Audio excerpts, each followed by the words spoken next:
realidad. Les voy a adelantar, a modo de sumario, los temas que van a componer el programa de esta noche. Son estos. Convertir en espectáculo turístico una burda imitación de misa negra puede resultar demasiado peligroso y hasta provocar fatales consecuencias.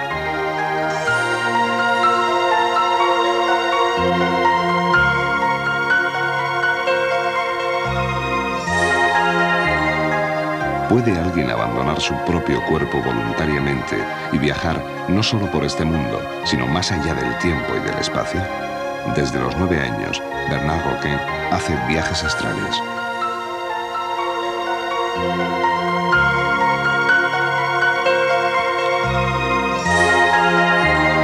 La familia de Patrick vive en una casa que no olvida a sus antiguos inquilinos. Sus pesadillas solo terminarán cuando localicen al último familiar vivo de sus primeros propietarios.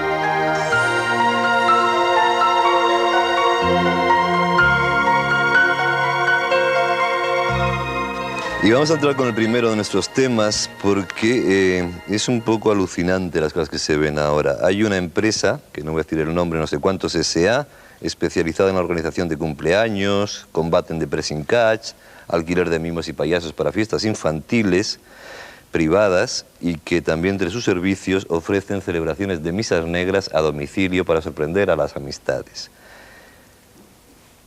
Bien, yo no sé si con esto se puede jugar o no, pero a veces incluso una misa negra o la significación de una falsa misa negra para turistas puede tener consecuencias bastante nefastas.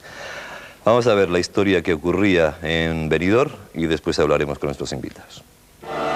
Todo empezó como un espectáculo diferente, pero en la vida real, 4 de los actores que participaron en esta misa negra sufrieron en carne propia trágicas experiencias. Los dramáticos acontecimientos se desencadenaron en el castillo medieval de Alfaz del Pi, a un paso de Benidorm. Fue una simple coincidencia el accidente que pudo costarle la vida a Félix Otero.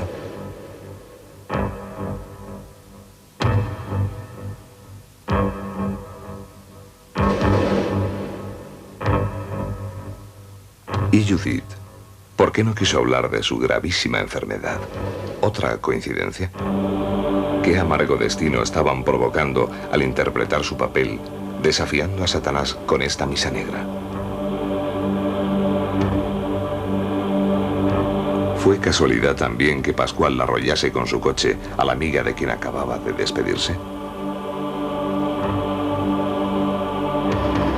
¿El maligno puede ser aún más diabólico cuando se juega con él?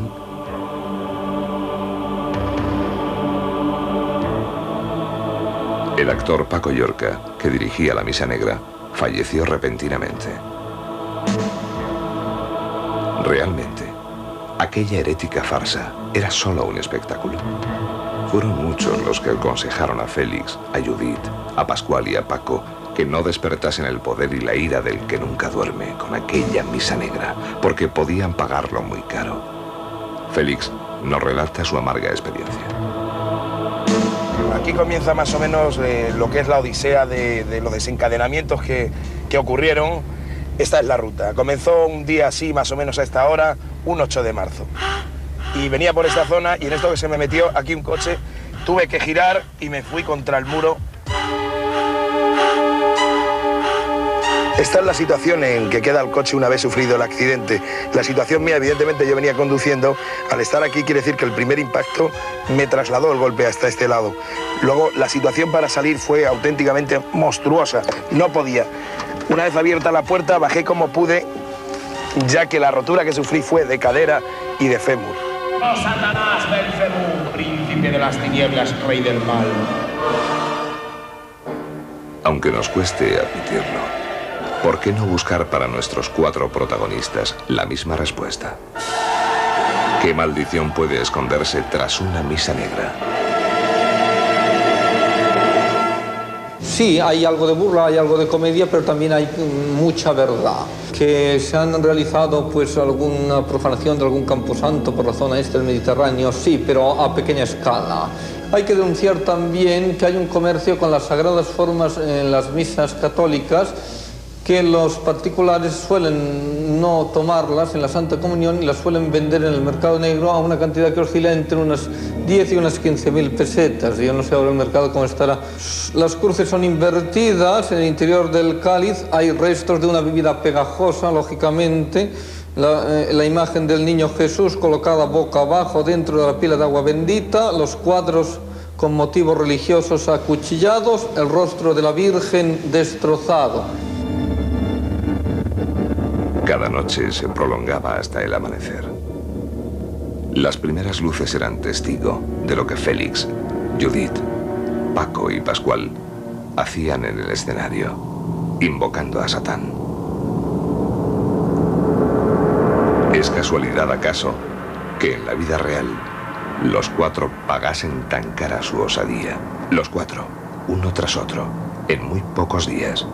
Y los cuatro, precisamente al amanecer. Satanás, Lucifer, Asmodeo, Belcebú, Leviatán, Belcegor.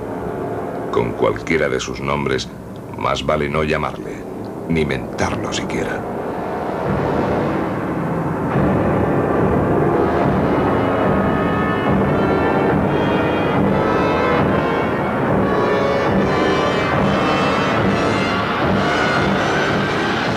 Pascual nos cuenta lo que le sucedió. Bueno, pues yo circulaba en este sentido, la chica bajaba en este sentido y fue cuando colisionamos. En España abundan este tipo de ritos y ceremonias. Cementerios y capillas han sido profanados en el nombre de Satanás en lugares de Galicia, Cataluña, Euskadi y sobre todo en Levante, como el caso que nos ocupa. Por si acaso, ninguno de nuestros protagonistas ha vuelto a interpretar su diabólica farsa. Porque debemos de pensar que la misa negra, digamos, es una ceremonia esotérica donde se invierte el ritual del misal católico, donde se santiguan al revés, se reza al revés, se consagra en lugar de vino, se consagra sangre, puede ser sangre animal o, en este caso, sangre humana, ¿no? Y entonces, en fin, digamos que para que lo entiendan todos ustedes, es un culto que se da al demonio como tal, en lugar de darlo a Dios. Si Dios es amor, entonces digamos que el demonio es lo contrario al amor, es el odio, ¿no? Cuando apenas han transcurrido 2 años, la gente de la zona se sigue haciendo la misma pregunta. ¿Aquellos sucesos fueron simple casualidad o causalidad?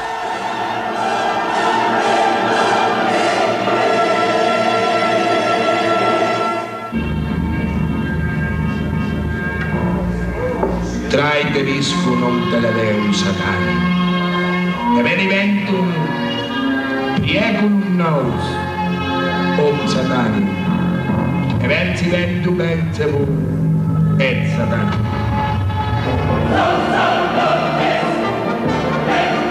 Y desde entonces, en este castillo medieval de Alfaz del Pi, ya no se ha vuelto a celebrar ninguna misa negra.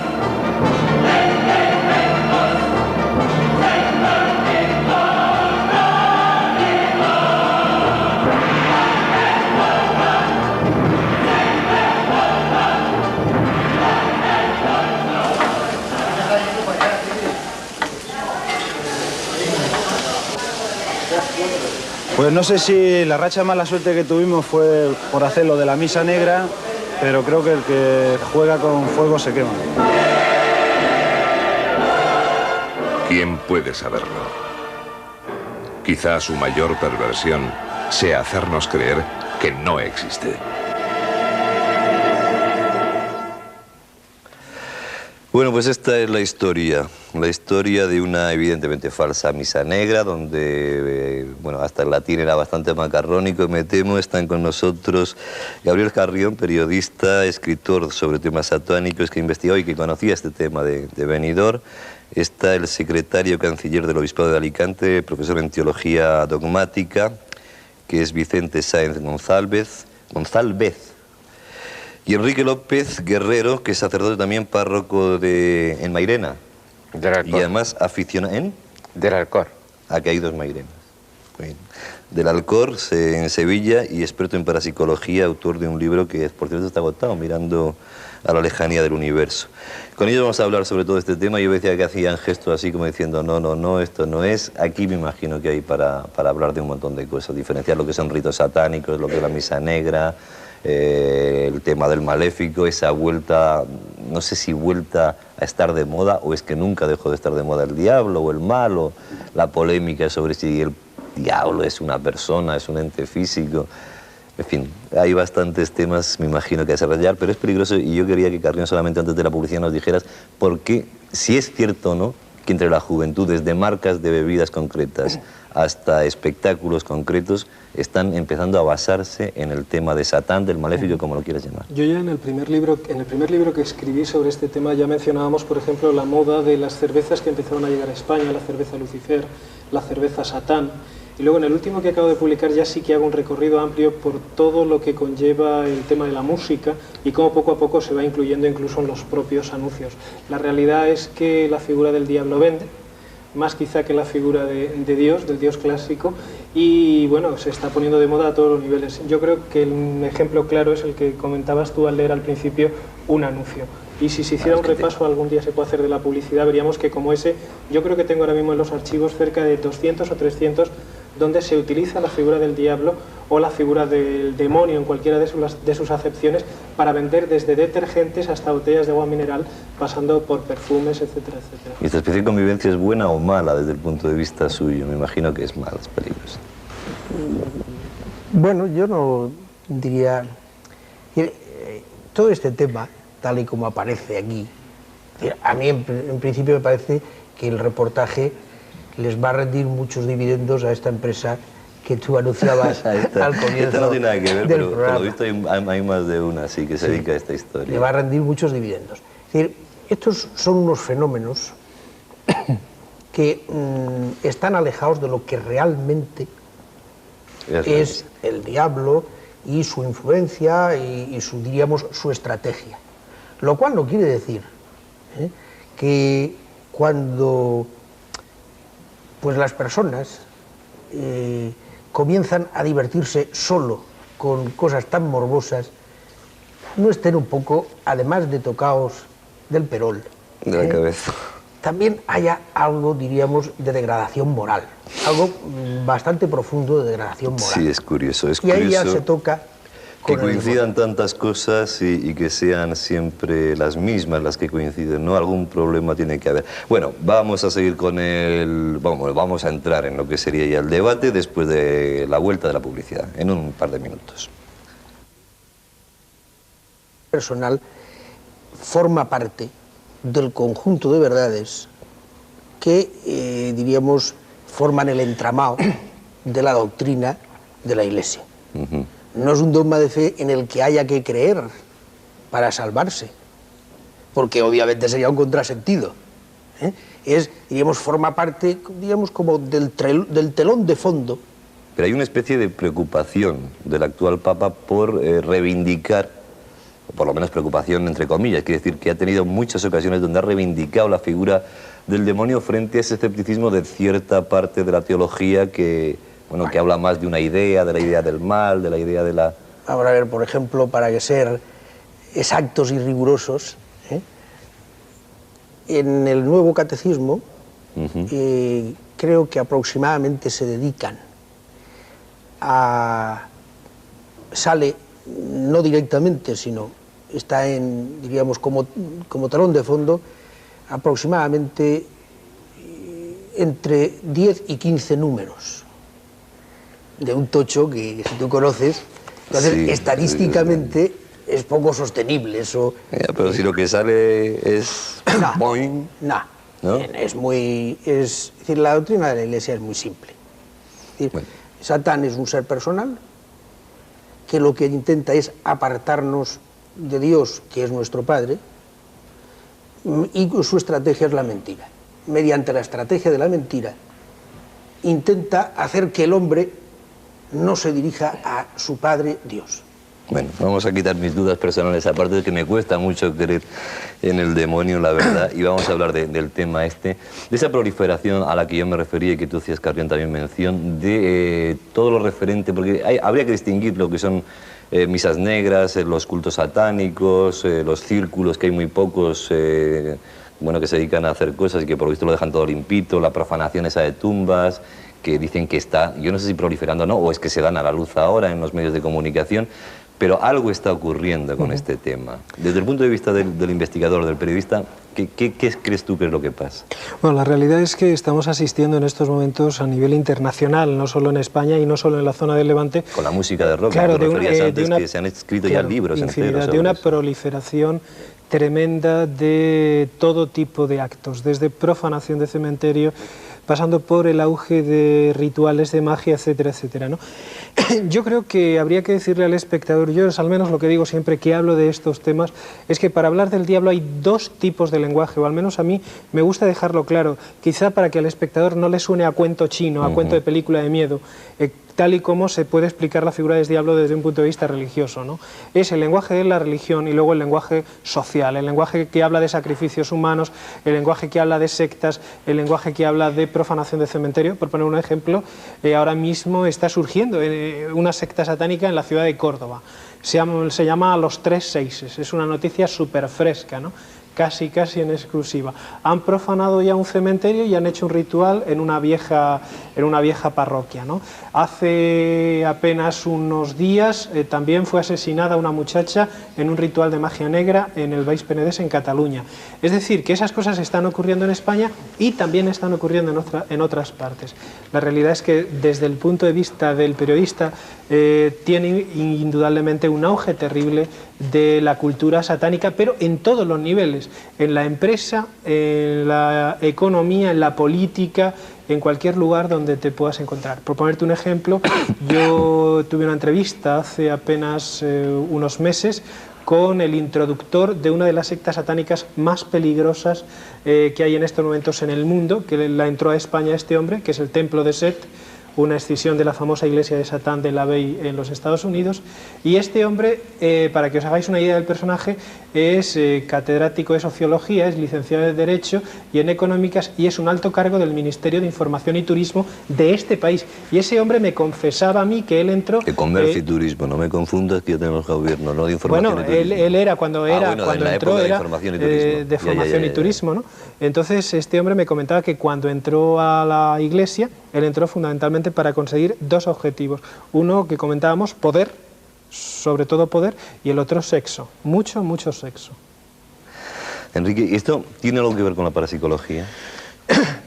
¿Y tendría una explicación? Yo, antes de seguir con la parapsicología, quisiera matizar un poco las afirmaciones hechas por mi colega y por Gabriel, porque creo que este tema de Satanás es un tema que está en el día y lo primero que hay es que clarificar las ideas antes de meternos en otra polémica.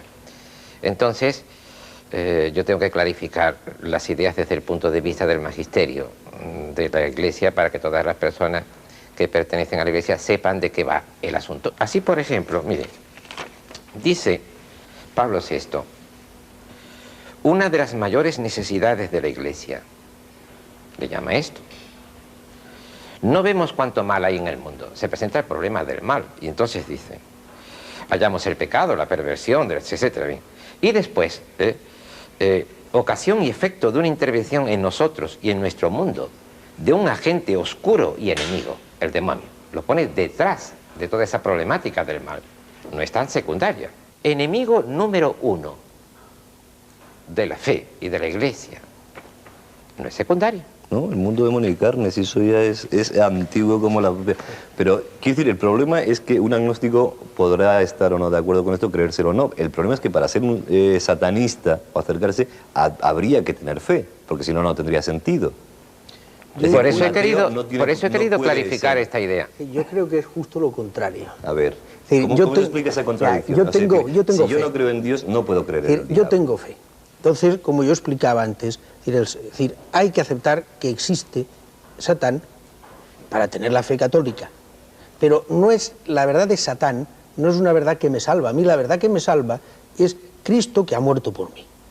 Entonces, yo que tengo fe en Cristo que ha muerto por mí, es decir, sé, por la fe, que uno de los peligros con los que me tengo que enfrentar, pues es decir, con la actividad del demonio, con la tentación, etcétera, y todas las manifestaciones que hay, que son posibles. Pero el que no tiene fe se encuentra en un vacío absoluto y sobre todo en determinadas edades. Es decir, el hombre, decía ya Aristóteles, es un animal religioso. Entonces, cuando no tiene la verdadera fe, cuando no está unido personalmente a Cristo, busca un sustituto de esa fe verdadera, de esa verdadera relación con Dios. Y encuentra el satanismo. Y entonces empieza, es decir, está, diríamos, una serie de proliferación de temas, de ocultismo, adivinación, magia, superchería, brujería, y, diríamos, en el máximo nivel de ese morbo, de esa atracción, llega el tema del satanismo. ¿Por qué los jóvenes se hacen o se acercan a eso? ¿Por qué se pone de moda eso cuando en teoría los jóvenes no deberían de creer en ese tipo de cosas? Bueno, en principio yo creo que no solo los jóvenes, en principio creo que hoy en día es todo el mundo. En general yo ahí pienso que... Aparte de tu amigo funcionario Félix. de información y turismo. No, pero al margen de eso yo creo que hay infinidad de personas, adultos. El joven, indudablemente el joven se acerca porque encuentra ahí un punto de apoyo para manifestar su rebeldía.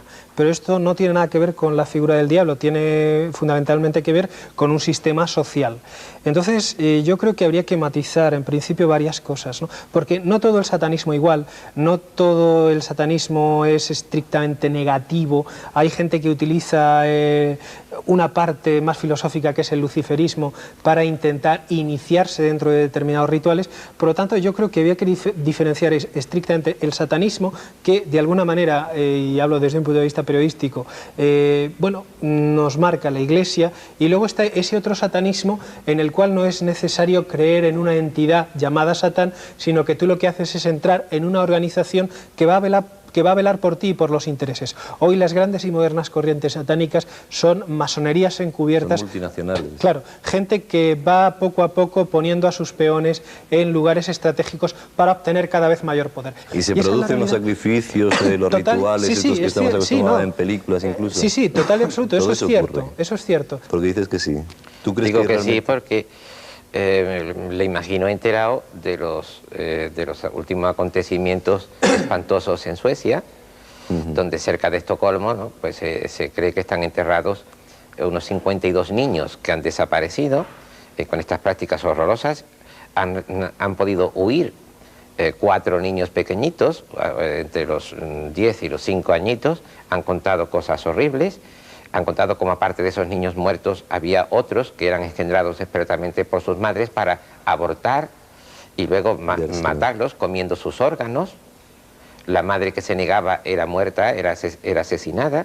A los niños se les obligaba a comer corazones de otros niños muertos y a beber la sangre a estas criaturitas.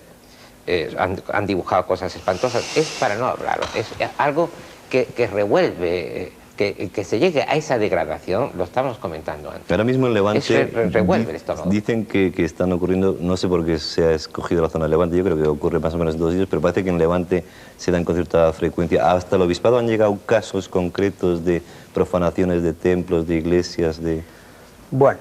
Muy brevemente, que estamos ya fuerísima de tiempo. Es decir, hay indicios, pero casos plenamente confirmados, no. Lo que sí hay sospechas. Y recientemente pues ha habido el caso de una señora que se llegaba a la forma. Bueno, el padre Jordi decía que estaba a 15.000 pesos la Sagrada Forma. Eso es que dice el padre Jordi, yo lo pongo entre comillas. Lo que hay un mercado negro. Eso también lo pongo entre comillas. Bien. Es decir, lo que sí hay indicios de que raros, de que por lo menos hay personas que se llevan la Sagrada Forma a su casa, se han llevado, y entonces también en concreto pues se está un poco más sobre aviso sobre todo, por ejemplo, en el tema de la comunión de la mano, de que se respeten las normas litúrgicas, de que ha de comulgarse delante del sacerdote. La verdad es que lo que me ha contado me ha dejado el cuerpo todavía peor de lo que lo tengo. Es muy poca cosa, para lo que era. Sí, pues quédese ahí. Pero había más. Sí. Bueno, no vamos a caer.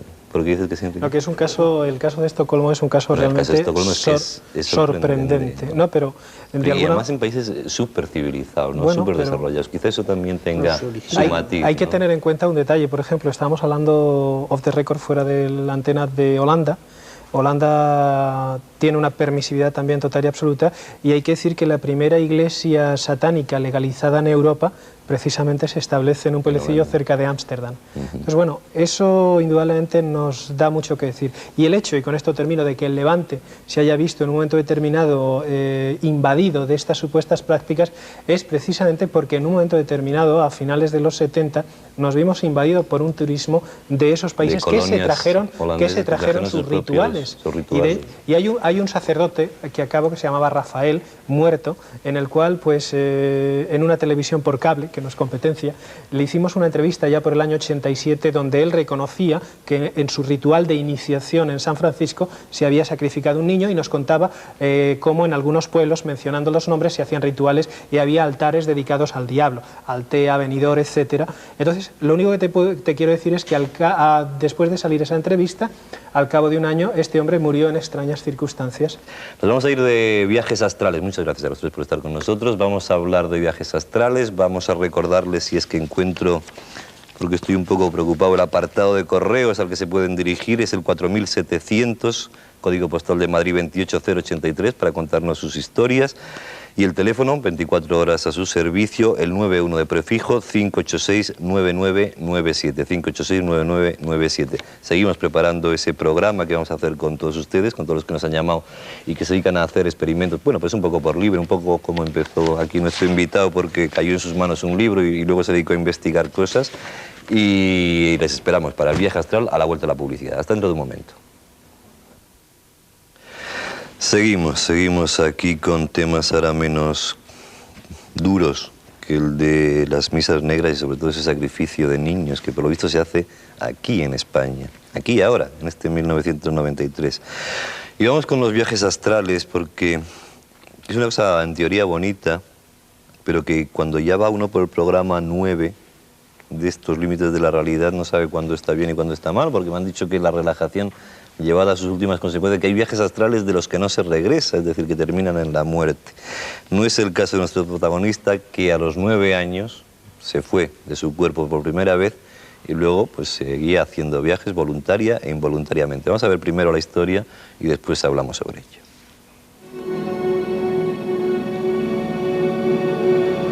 El hombre siempre ha sentido deseos de volar, de planear por los aires como si fuera un ave.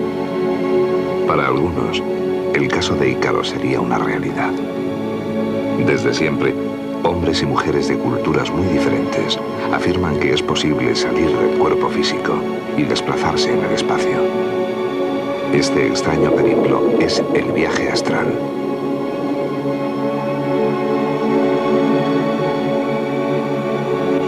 Bernard Racken, casado y padre de 2 hijos, vive en París, donde ejerce la profesión de psicoterapeuta. Mi vida sufrió un importante cambio a la edad de 9 años. Entonces fue cuando cobró todo su significado, después de una experiencia muy especial. Recuerdo perfectamente la primera vez que salí de mi cuerpo. Tenía entonces 9 años y fue una noche en que no me encontraba muy bien. Estaba enfermo, un poco indispuesto, y tuve que ir muchas veces al cuarto de baño a vomitar.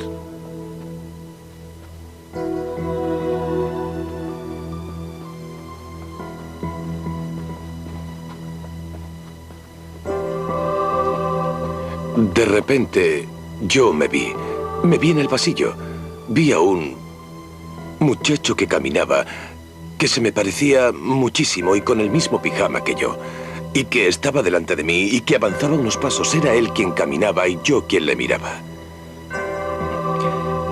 Aquello me inquietó porque no tenía ni idea de su significado. En principio, yo no tenía ninguna explicación a mi disposición ni nada que pudiera decirme: esto es lo que has vivido.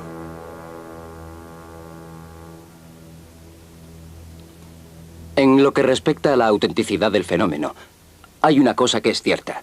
En primer lugar, es un fenómeno que ha sido constatado en todas las épocas y cuya huella se encuentra en todas las tradiciones. Lo encontramos en los griegos, en los egipcios, en los hebreos. Y si nos remontamos a épocas menos lejanas, en mitos cristianos, los santos, por ejemplo, se da este desdoblamiento. Es decir, que la salida fuera del cuerpo es un fenómeno muy frecuente. Ahora Bernard vive con Alice, que es pintora. Él está terminando sus estudios de psicología. Su vida es apacible, sin sobresaltos. La pareja se entiende bien y Alice sabe que Bernard realiza misteriosos viajes fuera del tiempo. Hasta la tarde. Él se los ha descrito y ella está segura de que no se trata de experiencias imaginarias, pero tiene miedo. ¿Cómo asegurarse de que no es peligroso?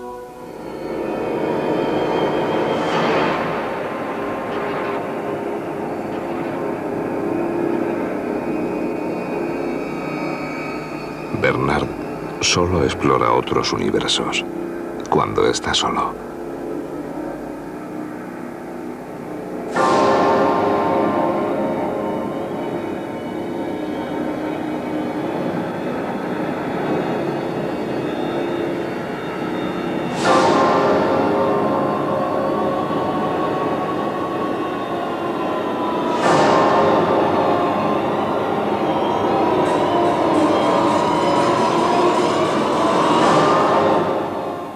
Mis salidas del cuerpo ocurren de dos maneras. En el momento de la salida en sí puede que esto se oculte, es decir, que esté en el interior y acto seguido esté en el exterior sin que haya una transición, o sino que se dé una extracción del cuerpo etéreo que puede ocurrir por la parte superior del cuerpo. Es lo más frecuente y que va ascendiendo y sale ya sea por la zona superior del pecho o la cabeza. Y una vez que está fuera, las sensaciones que se tienen principalmente son sensaciones de velocidad.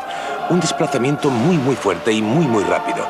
Asimismo, son sensaciones ligadas a los colores. El mundo es más transparente, pero a la vez se sigue teniendo la sensación de viento en los oídos.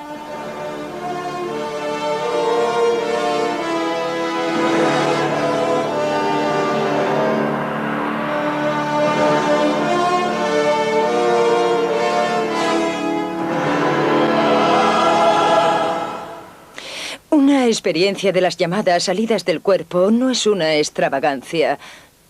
En primer lugar, no hay nada que nos obligue a denominar las salidas del cuerpo. Es una experiencia de traslado, una experiencia de nuestra conciencia, una experiencia, digamos, también energética. Y hay muchas formas de identificarla, ya que tiene lugar en un campo que no tiene nada que ver con lo peregrino ni con la imaginación. ¿Qué ocurre en el cerebro cuando una persona está fuera de su cuerpo? ¿Qué lectura podemos obtener de ese cerebro? ¿Cuál es su actividad? La actividad cerebral que se ha medido en esta situación no es la que se tiene en estado de vigilia, no se parece en nada. Y tampoco es la actividad de cuando se duerme, y desde luego no es la del sueño. Por lo tanto, no se puede demostrar la existencia de los viajes astrales, pero se sabe que no tienen nada que ver con estar despiertos, ni dormidos, ni con soñar. Un día recibe una terrible noticia. Su madre está gravemente enferma y los médicos no tienen ninguna esperanza de que se salve. Bernard espera todos los días lo peor. La madre que tanto adora le va a dejar.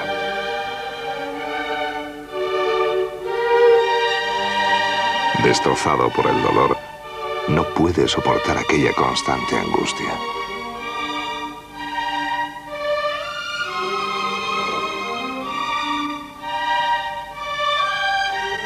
Quizá una salida del cuerpo le ayude a sobrellevar la pena.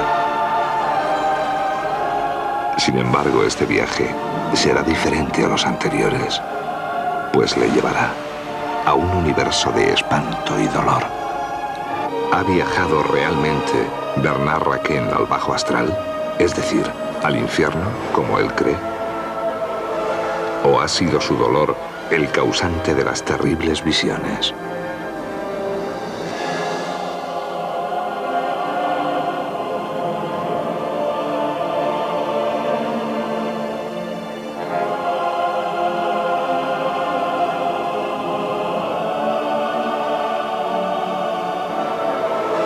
Para mí el cambio fue increíblemente violento.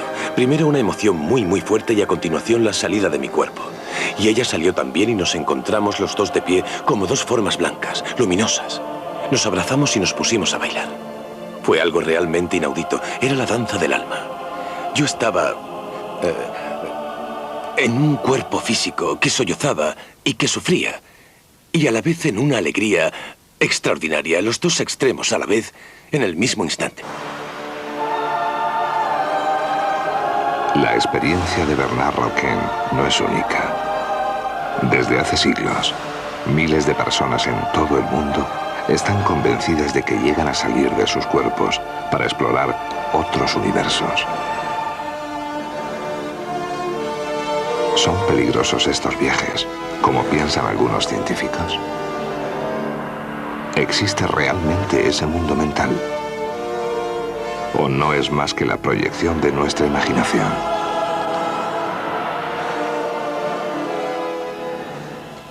Pues ahí están las preguntas a las que espero que contesten don Enrique Vila, que es médico especialista en medicina preventiva, lleva 20 y tantos años investigando todo este tipo de fenómenos.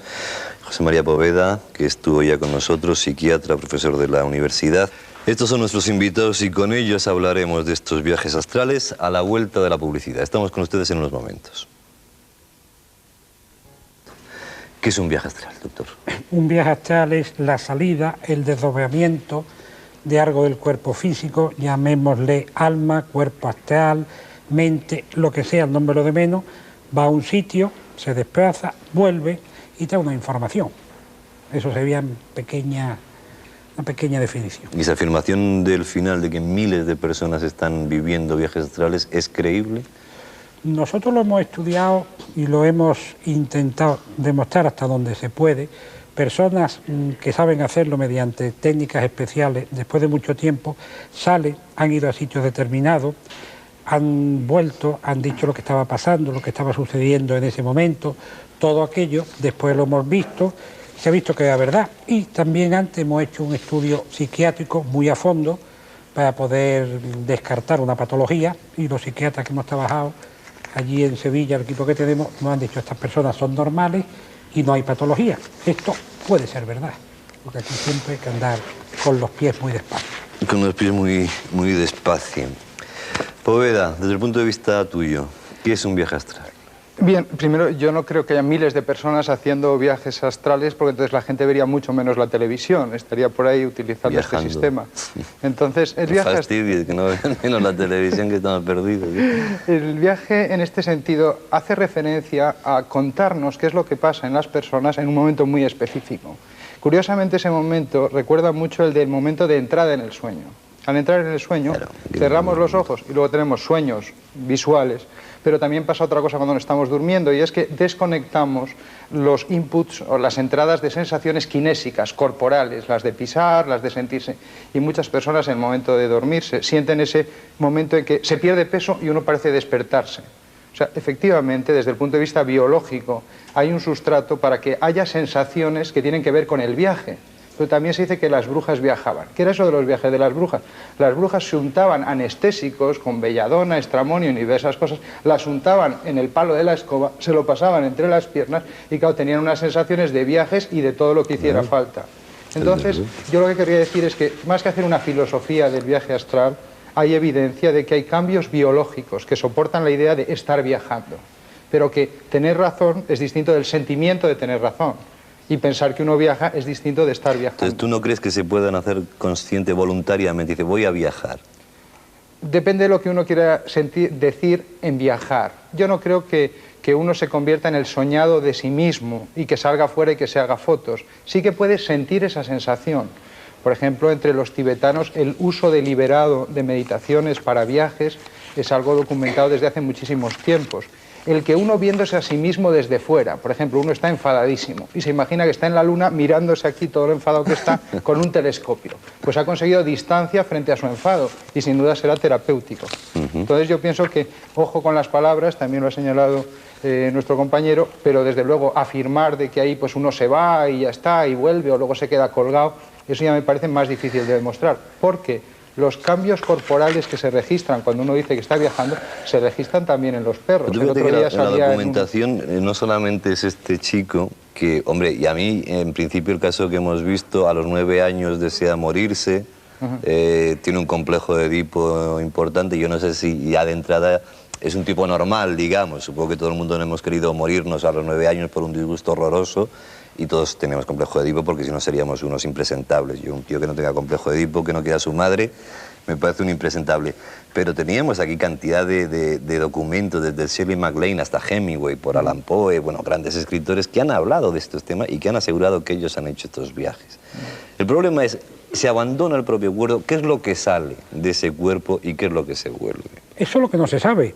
Sale algo, no sale nada. Hemingway lo decía de una forma muy bonita. Es la mente viajera que se llama. Un pañuelo de seda que se le salía así de... Es la mente viajera que es, cómo captas tú las sensaciones, eso es lo que es o sea, el secreto está el misterio sigue estando en qué es lo que sale, qué es lo que viaja. O si sale algo, o si a lo mejor no sale nada y captamos algo. El problema es que estas personas captan y te dan la información y se comprueba, pero no sabemos exactamente qué es, y hay que tener mucho cuidado, como tú sabes también muy bien, con toda la patología psiquiátrica. Una serie de delirios y de cosas te puede dar una patología muy parecida a esto, y también con las drogas. La LSD, los famosos viajes, también está muy parecido. Hay que saber separar una cosa de otra. Lo que pasa es que el tema de las drogas, y tú has investigado, los dos creo que han investigado en Sudamérica, por ejemplo. Yo recuerdo que Juanjo Benítez, que es un conocido periodista y aficionado a todos estos temas, hizo una experimentación con Jiménez del Oso. Jiménez del Oso se rajó porque le entró miedo, porque es bastante más prudente que Benítez. La famosa ayahuasca. Sí, la ayahuasca es característica. La historia famosa, ¿no? Y entonces Benítez se había puesto como trampas a sí mismo, ¿no? Porque decían que iba a hacer un viaje cuando la ingiriera, y había dicho que colocara no sé qué en Madrid y otra cosa en Bilbao. Y luego, por lo visto, hizo ese viaje astral, naturalmente drogado por lo que... ¿Cómo era? Ayahuasca, en la Selva Esmeralda, en la película aquella sale una excelente narración de esto. Exactamente, y entonces vio todo eso, es decir, que todavía es cuando empiezas a mosquearte, ¿no? Porque dices, bueno, es que ya se pone trampas y descubre esas trampas, es decir, que estuvo allí de alguna forma. ¿Pero quién? Eso es lo que no sabemos. En el momento que lo supiéramos, pues entonces ya no había problema. Sí. No hay desde luego evidencia para decir científicamente qué es lo que pasa. Sí, a veces que pasan cosas para las que no tenemos una explicación específica, que nos hacen asombrarnos de la gran capacidad de nuestra mente, pero sobre todo en una situación, cuando uno está relajado, cuando uno está en una situación de equilibrio y de naturalidad. Esa especie de sensación que tú te referías antes, de cuando uno ha entrado en una primera fase del sueño, que cree que todavía está despierto, pero que no está despierto, ahí hay un problema raro, porque yo muchas veces, y lo he vivido en mí, ¿no? Hay como si estuviera oyendo voces y a la vez creo que estoy despierto, y digo, a ver si voy a estar esquizofrénico, y me asusta a mí mismo. No, es un momento especial para que ocurran este tipo de cosas. Existen las enciclopedias. Existen las enciclopedias y en los tratados, y no indica patología, que es lo que se está diciendo. ¿Alguno de los dos ha hecho viajes astrales? Sí. ¿Tú lo has hecho? Sí. ¿Y cómo es? Claro. Por vía interna, sí. ¿Cómo por vía interna? Eso que es que hay dos formas de hacerlo, pienso yo. Uno es la salida y tú, en relajación profunda, llegas a un estado... Hombre, ahora le voy a hablar yo de la relajación, que me compré un cassette para perder el miedo a los aviones, para enseñarme a relajar, y un día me vi así, como decía el cassette, un poquito por encima del cuerpo, y me pegué un talegazo porque bajé inmediatamente, porque me entró un auténtico pánico. Pero tú no. A ti no te entra pánico y te ves.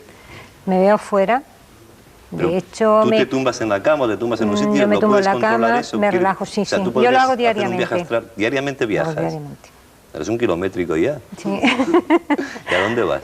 Pues... ¿Puedes decidir dónde vas? Hay veces que lo he decidido, otras veces he aparecido en un sitio sin haberlo decidido. ¿Y cuál es el proceso en medio minuto? Es decir, tú estás en tu casa... Me relajo, entonces yo me he hecho un cuerpo llamado de luz. Una vez que estoy relajada, salgo, me introduzco en ese cuerpo que yo me he hecho y de ahí ya me muevo a donde quiera. ¿Y tú te guías? Sí, me voy a ir a Estados Unidos hoy. Voy a ir, sí.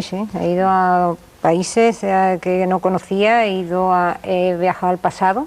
Estuve en el Egipto de los faraones. Estuve en el Egipto de los faraones. Exactamente. Tenemos una foto que yo no sé si la podemos ver ahora y que nos explica un poco lo que teóricamente coincidís todos los que decís que hacéis viajes astrales. Es esa especie de desdoblamiento a la inversa, que se te ve el cuerpo pero hacia el otro lado, ¿no? Bueno, yo es que salgo de distintas formas.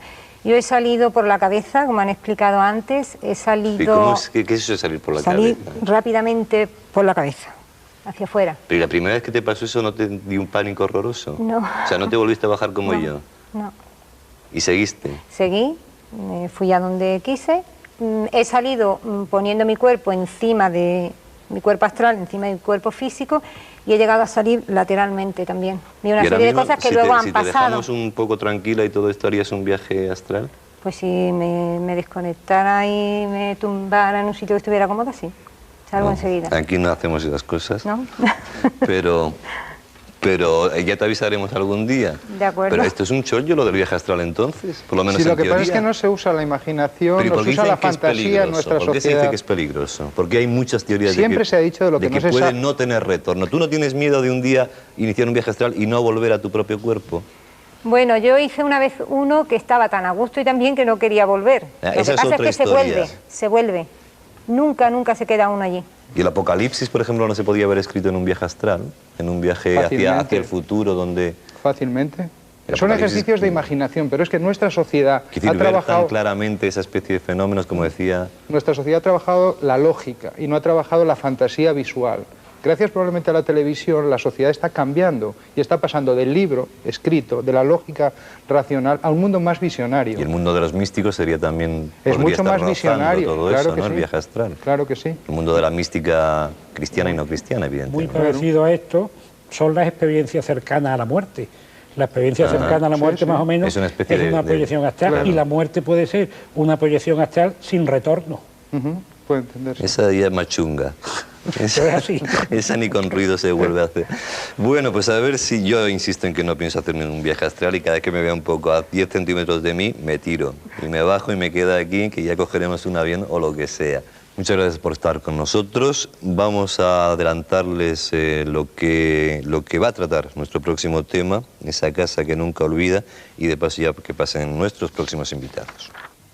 La familia de Patrick vive en una casa que no olvida a sus antiguos inquilinos.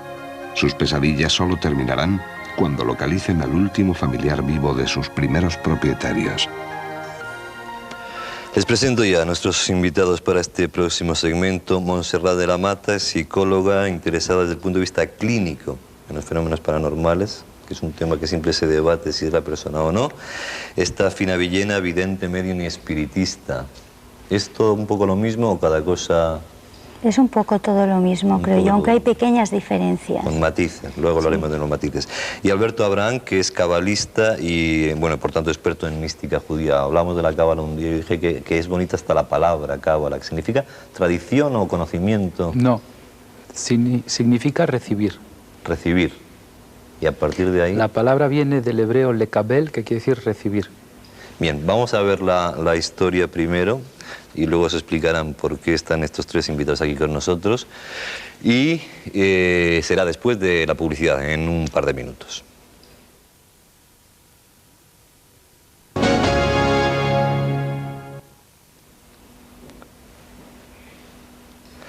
Lo que van a ver la historia de una casa que no olvida, así lo hemos titulado, una casa que pide algo a sus inquilinos para que ellos puedan vivir en paz. Esta es la historia.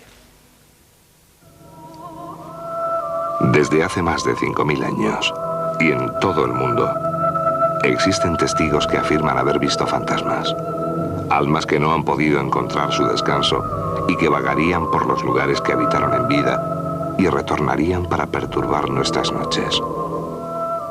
Antes de experimentar personalmente este fenómeno, no había leído nada sobre el tema. Quizá había leído algo en la prensa, algo había oído en la radio, en la televisión, pero nada en concreto. Estos tipos de manifestaciones no tenían nada que ver con mi vida. Bueno, quiero decir, al menos antes de haberlos vivido personalmente. Puede ser que algunas casas, algunos lugares, conserven los recuerdos del pasado. En la actualidad, la familia Virgel está completamente convencida de que así es. En 1987, Josiane Virgel lleva a su marido a ver la magnífica mansión que acaba de visitar. Ya se ve grande, pero si vieras el interior es formidable. Tiene un despacho inmenso con un escritorio enorme y un salón con un billar maravilloso.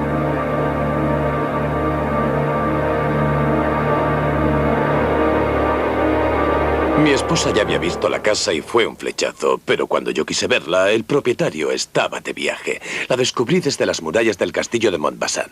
Desde allí se veía la casa, el parque y el jardín. Sentí una inquietud, cierto malestar. La casa me llamaba y me decía, ven, te espero. Tienes que realizar un trabajo aquí. ¿Y bien? La compramos. ¿No la has visto por dentro? No es necesario. Josiane ha comprado la casa mientras Patrick, que es actor, estaba de gira. Esta es, pues, la primera vez que va a la casa. Claro que me gusta. Venga, vamos. Vamos, papi. Sí, vamos. La familia lleva unos días instalada y le enseñan este maravilloso lugar con entusiasmo y orgullo. ¿Ves qué bonito? Venga, papá. Venga, papá, vamos. Los Virgel han encontrado por fin la casa de sus sueños y no pueden sospechar la terrible prueba que les espera.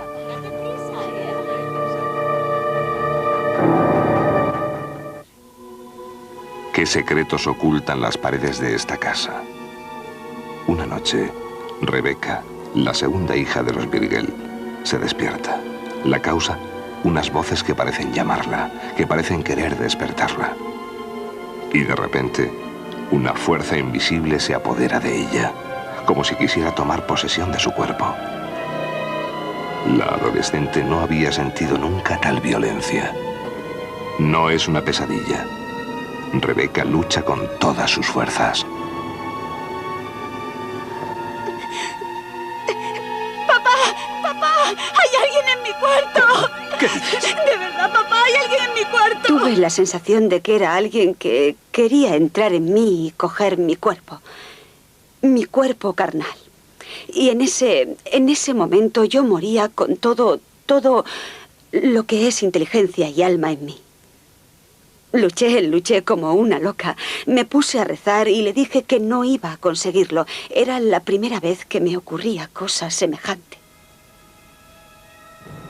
Los extraños fenómenos no han hecho más que comenzar.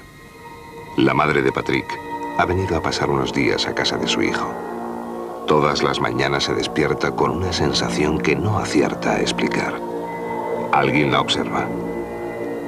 Una niña con la cara manchada de mermelada está sentada al pie de la cama. Es un sueño. La señora Virgel no lo cree así. Está despierta, y bien despierta. Y la niña aparece misteriosamente todas las mañanas.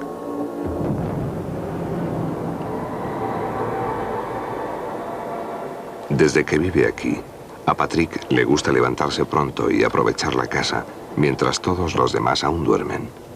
No puede sospechar que aquella mañana su familia le va a hacer unas revelaciones increíbles.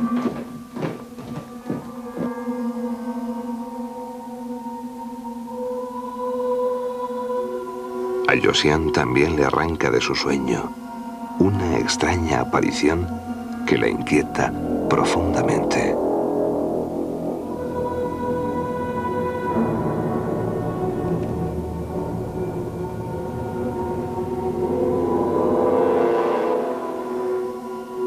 Siempre se suele pensar que los fantasmas son una especie de siluetas de personajes que aparecen y desaparecen, pero es mucho más que eso. Es una especie de atmósfera en su entorno. Yo casi podía tocarla. Estaba en relieve, comprende lo que quiero decir. No era una imagen. Era una niña que estaba allí, en carne y hueso. Sí, hijo, de verdad, créeme. Hace muchos días que está al pie de mi cama. Mamá, te lo aseguro. En este momento, la madre de Patrick le está contando que todas las mañanas aparece una niña en su habitación, pero su hijo no toma sus palabras en serio e intenta tranquilizarla. Entonces entra Josiane en la cocina. Mamá me está contando que ve a una niña sentada al pie de su cama. No quería decírtelo, pero es la tercera vez que veo la forma de una mujer al pie de mi cama. No lo comprendo. ¿Lo ves? No estoy loca. Entonces empecé a pensar en qué es lo que había en aquella maldita casa. Bien, pasaron algunos días y una noche, como a las 11, no podíamos dormir ni mi mujer ni yo. Encendí la lámpara de la mesilla, le pregunté dónde estaba el libro que había comprado aquella mañana y me dijo que estaba en la mesa del salón. Patrick baja al salón y cuando entra, ve algo extraordinario. Ya no le queda ninguna duda. La casa está encantada.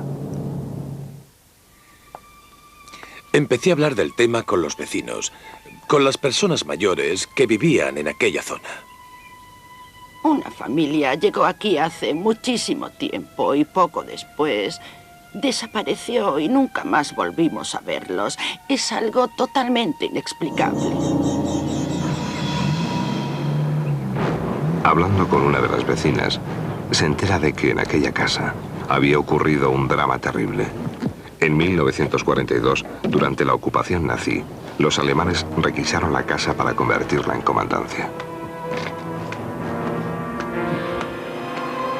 Las SS habían tenido conocimiento de la existencia de una red de la resistencia que ayudaba a los judíos a pasar a la zona libre, para quienes la casa representaba un lugar de tránsito.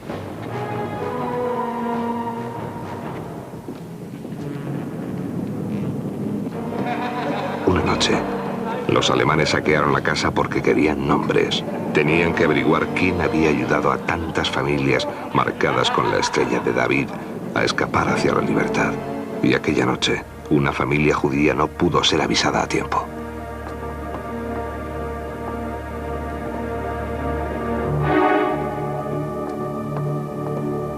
Creo que es aquí. ¿Estás seguro? Creo que sí. Ven.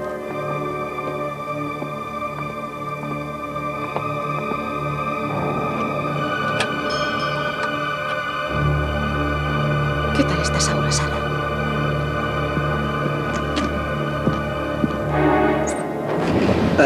¿Sí? ¿Qué es lo que quieren?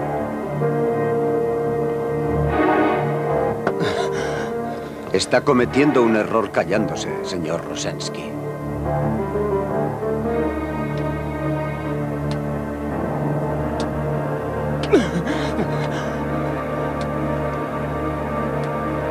Usted lo ha querido. Durante toda la noche, los vecinos escucharon terribles gritos. Son los fantasmas que han visto los Virgel, las 3 personas que encontraron la muerte en aquella horrible noche de 1942. Patrick no logra olvidar lo que le ha contado la vecina. Ha cogido la costumbre de sentarse todas las tardes en el sofá, con la esperanza de volver a ver al hombre triste que se le apareció en ese mismo lugar unas noches antes. Su rostro le obsesiona y cada vez se identifica más con él. ¿Quién le dio la dirección de esta casa? En su sueño, es a Patrick a quien tortura la SS. Le torturan igual que al hombre del rostro triste y le piden nombres. ¿Quién le dio la dirección? Váyase a la mierda.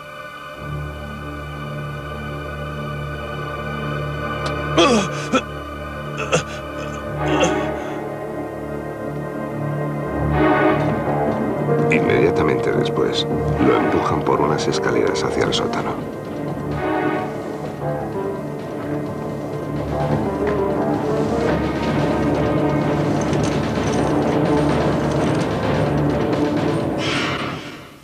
Pensé que el sótano debía ser el nuestro, aunque hasta ahora nunca habíamos bajado porque había muchísimas cosas, todas desordenadas. Lo primero que hice al día siguiente fue bajar a ver. Todo estaba roto. Había trozos de sillas, de cajas, y me puse a indagar entre todo aquel desorden. Y allí, Patrick hace un descubrimiento increíble. Una vieja maleta que contiene un candelabro de 7 brazos y un libro de oraciones hebreas. En el libro, una carta con una dirección en París y un nombre, Shlomo Rosinsky. Patrick se presenta en la dirección indicada y se entera con emoción que Shlomo Rosinsky sigue con vida. El anciano queda abrumado. Reconoce el candelabro. Es la menorá que ofreció a su nieto Simón antes de la guerra. Entonces cogió el candelabro y me dijo, esto lleva muchísimos siglos en nuestra familia y es algo que pasa de padres a hijos, que heredan los primogénitos. Shlomo recuerda que regaló la menorá a Simón cuando éste tenía 13 años y piensa que su sobrino debió de llevarla consigo cuando intentó pasar a la zona libre con su esposa y su hija. Después de la guerra, Shlomo intentó dar con el paradero de su sobrino, pero nadie tenía noticias suyas a partir de 1942. La pista se perdía en Montmarchand. Cuando el anciano se enteró de que Patrick había sido educado en la religión judía, le regaló el candelabro con una condición: encender las velas en todas las festividades judías para que las almas de Simón y su familia pudieran encontrar la paz y el camino de la eternidad. Meses más tarde, Patrick no ha olvidado el cumplimiento de aquella promesa. ¿Es posible que sus oraciones ayuden a Simón? Ha pasado el tiempo y las apariciones de los fantasmas han ido disminuyendo gradualmente, hasta que un día Patrick tiene la certeza de que sus oraciones no han sido en vano. Por primera vez se le aparecen los fantasmas en el jardín. Parece que se alejan y la niña le dice adiós con una sonrisa en los labios. No volverá a verlos más. ¿Será posible que haya ayudado Patrick a Simón y a su familia a encontrar el descanso eterno?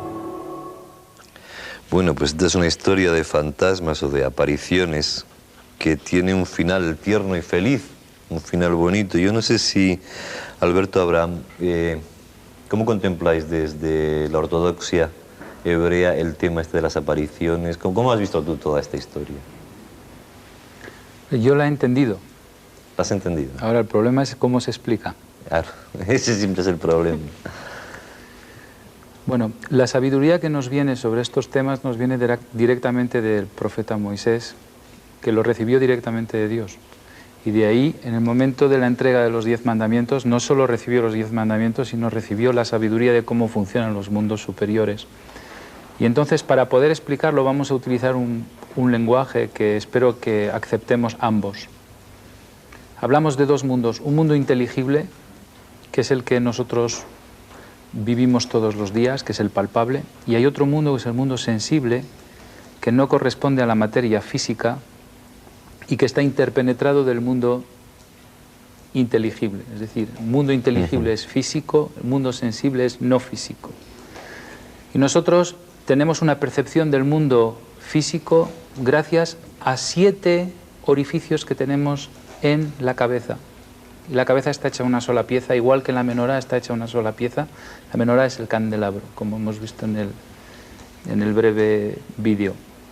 Los 7 agujeros que tenemos dentro de la cabeza son los 2 oídos, los 2 ojos, 2 narices y una boca, que equivalen a los 7 brazos del candelabro. Pero ojo, una sola boca, todo lo demás es par. Es decir, los oídos son 2 orificios, los ojos 2 orificios, la nariz 2 orificios, pero una boca. Es un juez que al final pone el orden. Y si miramos cómo está hecho el candelabro... Yo creo que podemos pasar la imagen del candelabro, si la tenemos por aquí. El candelabro tiene un eje central que representa la boca. Que es el la vertical. boca juzga las percepciones que vienen de los 2 oídos, de los 2 ojos, de los 2 orificios de la nariz. Y entonces tenemos percepciones que vienen del lado derecho y percepciones que vienen del lado izquierdo, y no vienen dando el mismo mensaje la percepción de la derecha con la percepción de la izquierda, pero al final lo que pronuncia la boca es de dónde ha cogido la información, si la ha cogido del lado derecho o del lado izquierdo. Entonces nosotros tenemos 2 mundos, el mundo sensible y el mundo inteligible. Y tenemos que encontrar un equilibrio entre el mundo de arriba y el mundo de abajo. Por eso existe la vela del candelabro en la parte central. La parte central. Entonces hay gente que habla mal, y que habla mal de su prójimo porque coge toda la parte izquierda. Pero hay gente que solo habla de cosas puras y santas porque coge toda la parte derecha.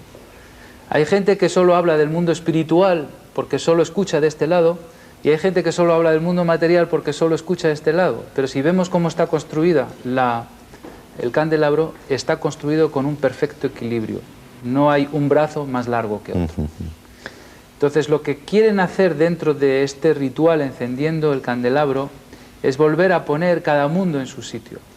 El mundo sensible tiene que estar en su sitio y el mundo inteligible en su sitio, y no interferir un mundo dentro del otro. Es decir, el mundo sensible no puede venir a influenciar nuestro quehacer diario, y nuestro quehacer diario no puede, aunque sea de una manera inconsciente, influenciar el mundo sensible. Ahora, Si lo queremos influenciar, tiene que ser de una manera consciente y no como víctimas de ello. Es decir, si nosotros hacemos un ritual, ¿cuál es? Intentamos que con una actuación o con una oración influenciamos positivamente el mundo de arriba. O intentamos que el mundo espiritual nos influencie positivamente en el mundo de abajo. Pero no queremos ser víctimas, como fueron estos habitantes de la casa, de una experiencia que no esperaban. Y el candelabro lo que hizo es volver a poner cada brazo a su nivel. Ahora, y con esto ya termino, había que encender las velas, porque nuestros orificios están todos apagados. Que era lo que hacía al final. Nosotros somos velas apagadas. El protagonista. No tenemos poca espiritualidad. Entonces, encender las velas quiere decir darle espiritualidad a cada uno de los orificios y volver a poner las cosas en su sitio.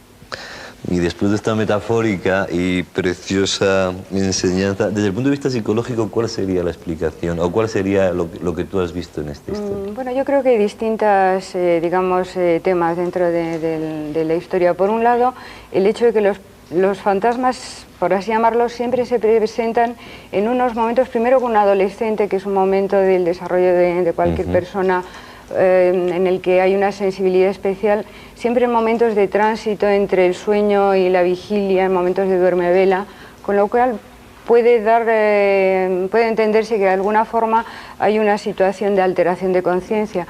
No quiero decir yo que rechace el hecho de que aparezcan fantasmas. En definitiva, bueno, pues posiblemente hay otra realidad más allá. Y el sueño del protagonista, del actor, cuando ve eso y se da cuenta y descubre después todo. Yo creo que el sueño, después de haberte contado la historia, es algo que te moviliza emocionalmente, con lo cual es muy lógico que tú te sientas implicado en esa historia como protagonista, ¿no? El hecho de llegar abajo y averiguar qué demonios hay en ese sótano, pues es algo lógico. Entonces yo creo que él recurre de una forma, como nos estás explicando, a ahuyentar unos hechos a través de unos rituales, que en definitiva es algo que se hace en todas las religiones. Él se había educado en la religión judía, según decía, ¿no? Es decir, que conocía el tema ese. Se había educado, pero no sabía cómo usarlo. Exacto. Él se había tenido y cuando sabía que había unas fiestas en las cuales había que encenderlo. Cuando el abuelo ya le da la explicación y todo lo demás. Una medium, ¿cómo ve todo este tema? Porque yo me imagino que son todos puntos de vista que al final vais todos por distintos, o vamos todos por distintos caminos hacia esa verdad, ¿no? que hablamos al principio del programa. Exactamente. Yo lo veo desde el punto en que, bueno, nosotros en realidad lo único que muere es el cuerpo, ¿no? El cuerpo físico. Pero si tuviéramos conciencia no nos sorprenderían los casos como en el vídeo, porque seguimos viviendo en otros planos, el plano del espíritu. Muchas veces ellos vienen como en el vídeo y se comunican de alguna forma con nosotros, nos pueden pedir cosas o quizá enseñanzas, depende del caso. En este caso quizá esos espíritus deseaban algo que se cumpliera, ¿no? Un efecto, encender el candelabro, no sé, cualquier misión, como decía el invitado. Pero para mí me corrobora un poquito pues esa idea que yo tengo, ¿no? de que existe el más allá, de que el mundo de los espíritus está ahí, de que seguimos existiendo. Yo creo que algún día no nos sorprenderán estos hechos, porque será algo tan natural como asimilar que aquí vivimos. Yo decía al principio que es una historia de fantasmas que no da miedo, ¿no? Que al revés, que te reconcilia, porque realmente son presencias que están ahí y que luego tienen un final feliz. ¿El holocausto judío provocó, por ejemplo, después de la guerra, unas situaciones, y eso tendría mucho que ver la psicología, me imagino, de, digamos, paranormales, por entenderlo de alguna forma, entre el mundo judío? Mira, en la tradición judía y en los rituales judíos, que son rituales que están muy estudiados y que todos tienen un porqué, no hay dogma.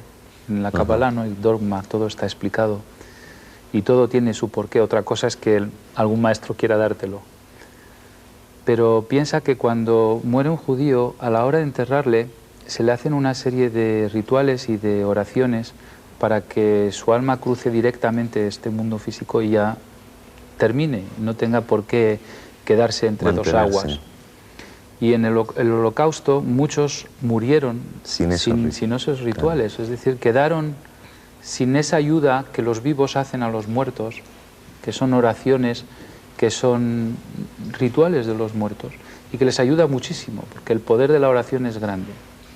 Entonces, claro, se quedan almas entre dos aguas y no han terminado no han terminado su trabajo y piden a los vivos que vengan a ayudarles. Pero en fin. Yo plantearía que una cosa son... Yo me imagino que es complicado. El tema de la muerte debe ser de lo más complicado de explicar. Sí, pero ¿no? es que claro, el tema místico, el tema, bueno, pues la realidad objetiva, pues a veces choca, ¿no? Yo preguntaría, ¿son realmente esas personas que se han muerto las que piden ayuda o son los vivos que se quedan con una sensación de tengo que hacer algo y si no hago esos rituales, de alguna manera hay una culpabilidad, hay una sensación de algo inacabado, como en el caso de la película? Entonces, si el hacer alma, los rituales si el alma se va y se le ayuda a marchar, ya no habrá más contacto directo, salvo que uno aprenda a hacer meditaciones y conectar con ellos. Pero a lo mejor es tu propia desculpabilización. Tú sientes que has cumplido, que has realizado los rituales, entonces ya emocionalmente te quedas tranquilo y por lo tanto ya no vuelve a aparecer nada. El tema es quién necesita a quién. Yo pienso que tal vez son los vivos. Los vivos los que necesitan de cumplir los rituales para ponerse en paz con ellos mismos. Exactamente. Y esos fantasmas que aparecen o es mi propia sensación de que me queda algo por hacer y por lo tanto yo sigo percibiendo, por así decir, es un círculo vicioso. Es un círculo vicioso. No hay principio ni fin. La vida y la muerte son un ciclo que están dentro de un círculo y no hay ni principio ni fin. El mundo espiritual necesita del mundo material y el mundo material vive del mundo espiritual. Esto es un concepto muy difícil de entender. De acuerdo en eso, evidentemente. Entonces, uno alimenta al otro. ¿Qué queremos hacer? ¿Qué queremos hacer? ¿Y cuál es nuestro objetivo en esta vida? Y así entenderemos lo que ha pasado en esta película. Nosotros tenemos que hacer dos trabajos. Uno, elevar el mundo físico y acercarlo al mundo espiritual, y coger el mundo espiritual y bajarlo al mundo material para que uno autoalimente al otro. ¿Cómo se hace? Pues el mundo espiritual, bajarlo, se baja por la vía de la palabra. Es decir, la cosa se coge en el pensamiento, se cogen pensamientos, estudios, se aprende, se escucha, se ve, todo esto todavía no ha salido, y cuando sale por la boca, da a luz el pensamiento y entra en el mundo físico. Es decir, que si yo no hablo, no llega al mundo físico lo que está en mi mente. Esto es bajar el mundo de arriba a abajo. Ahora, si queremos subir el mundo de abajo a arriba, tenemos que hacer rituales. Entonces, es decir, que ahora ponemos a disposición todo nuestro cuerpo para el mundo superior. Y entonces subimos el mundo de abajo, arriba, por ejemplo, lo que se ha hecho con el candelabro. Y así es como, hablando y rezando y ritualizando, unimos los dos mundos. Y eso en Kabbalah se llama la Devekut, es decir, la unión del mundo espiritual con el mundo material. Pero luego en el mundo judío hay desde integristas, por llamarlo de alguna forma, hasta grandes liberales en la interpretación de las propias escrituras. Nosotros... Cuando estudiamos, un cabalista ¿de dónde estaría más cerca? Es apolítico. Buscamos el conocimiento, no entramos en política. La política es nuestro peor enemigo. En cuanto entramos en política, de alguna manera prostituimos las ganas de conocer. Tenéis que saber que en España, antes de la expulsión de los judíos de España, los sabios católicos se llamaban cátaros, los sabios musulmanes se llamaban sufíes y los sabios judíos se llamaban cabalistas. Y tengo entendido que estudiaban juntos. Sí. Y cuando en el mundo espiritual están unidos, en el mundo material están unidos. Llegó la expulsión de los judíos, de los árabes, etc. Y entonces en el mundo espiritual ya no estudiaban juntos. Y entonces en el mundo físico empezaron a enfrentarse. Es decir, que la paz solo es posible no organizándola abajo, sino primero estudiando juntos en los temas esotéricos. Y entonces bajará al mundo físico la paz. Complicado es casar la creencia, la fe con la ciencia, creo que en definitiva ¿no? lo que se intenta es en un caos en el que nos movemos, porque la realidad muchas veces es más loca que la propia ficción. Entonces el poner orden en ese caos a través de rituales, de, bueno, pues cada uno unos parámetros determinados, llámale ciencia, llámale matemática, psicología, misticismo, espiritismo, lo que sea. Todos buscamos tener un orden alrededor que nos permita entender a través de nuestra percepción qué es lo que está ocurriendo. Le damos una explicación, le damos un significado y entonces todo tiene sentido, todo está bien. Yo no quiero preguntarle para terminar a Alberto Abraham lo que va a pasar este año, porque me dijo antes de empezar el programa que más vale que nos apretáramos el cinturón, no solamente el económico. Bueno, la verdad es que nos acercamos a una era, gracias por la corrección, a una era en donde los valores en los que estamos basados no se sostienen. Y, por ejemplo, una casa cuyos cálculos de estructura están mal calculados, tarde o temprano se va a caer. Y si nuestros valores no están hechos con cálculos de estructura correctos, tarde o temprano se van a desmoronar. Y estamos persiguiendo al dios dólar, al dios peseta, al dios franco, y esto no funciona.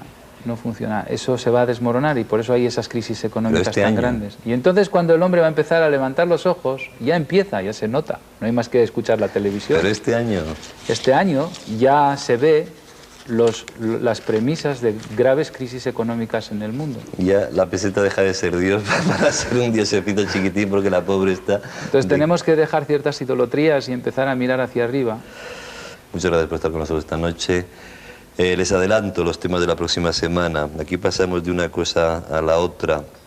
Hay un gnomo, por lo visto, que lo han metido en una botella de alcanfor y ahora creo que está en Estados Unidos. Apareció en Girona, o algo que dicen que es un gnomo.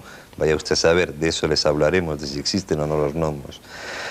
Hay una historia de un maleficio, una mujer que es víctima de una medium sin escrúpulos, una gente mala, y que luego es salvada o es, por lo menos, que le quita ese mal de ojo, ese maleficio, pues otra mujer buena, bien intencionada. Y luego está la fuerza del ki, que es una energía que en Oriente se desarrolla, en el Japón concretamente, y que hizo de un hombre inválido prácticamente, pues no sé si un superdotado, pero casi casi. Hablaremos de todo esto el próximo martes, como siempre a estas horas. Hasta entonces, que sean ustedes moderadamente felices. Muchas gracias.